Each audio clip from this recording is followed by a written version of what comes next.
তার ব্যক্তিগত কাজ শেষ করে পথিমধ্যে তার উপরে আঘাত হানা হয় এবং সে প্রাণ ভয়ে দৌড়ে ঝিকরগাছা বালিকা উচ্চ বিদ্যালয় সেখানে আশ্রয় নেয়। আসামিরা তাকে অনুসরণ করে তাকে সেখানে গিয়ে আটক করে এবং সেখানে কুপিয়ে তার মৃত্যু নিশ্চিত করে। আমরা উক্ত ঘটনাস্থল পরিদর্শন করি। প্রধান শিক্ষকের রুমে থাকা সিসি ক্যামেরার ফুটেজ দেখে আমরা আসামিদেরকে শনাক্ত করতে সমর্থ হই।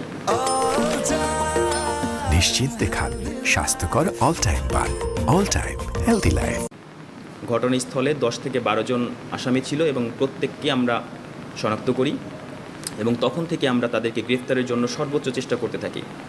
তারই ধারাবাহিকতায় গতকাল 11 তারিখ রাত 9:30টায় আমরা জানতে পারি উক্ত ঘটনার 3 নম্বর আসামি শামীম সে ঢাকা পালিয়ে যাওয়ার উদ্দেশ্যে চুকনগর মানে খুলনা জেলার ডুমুরিয়া থানার চুকনগর বাস স্ট্যান্ডে অপেক্ষমান আছে।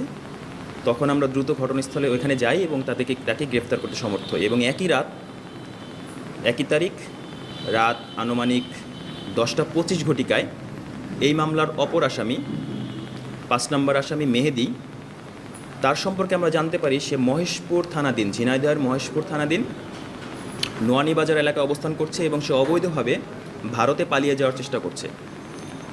তৎক্ষণাৎ আমরা আমাদের আরও একটি কোম্পানি CPC2 ঝিনাইদহ তাদের সহযোগিতায় আমাদের আবেদনিক টিম সহ যৌথ অভিযান পরিচালনা করে তাকে ঝিনাইদহের মহেশপুর থানাধীন নোয়ানী বাজার একদম সীমান্তবর্তী এলাকা এবং সীমান্তের কাছাকাছি থেকে তাকে আমরা গ্রেফতার করতে সমর্থ হই। তাদেরকে প্রাথমিক জিজ্ঞাসাবাদে জানা যায় শামীম হাসান এবং ভিকটিম পিয়াল এদের বাড়ি পাশাপাশি এবং পূর্ব থেকে তাদের ভিতরে বিভিন্ন ধরনের সামাজিক সমস্যা ছিল, তাদের মধ্যে দ্বৈরথ ছিল এবং তারই প্রেক্ষিতে তাকে সুযোগ পেয়ে তারা হত্যা করে।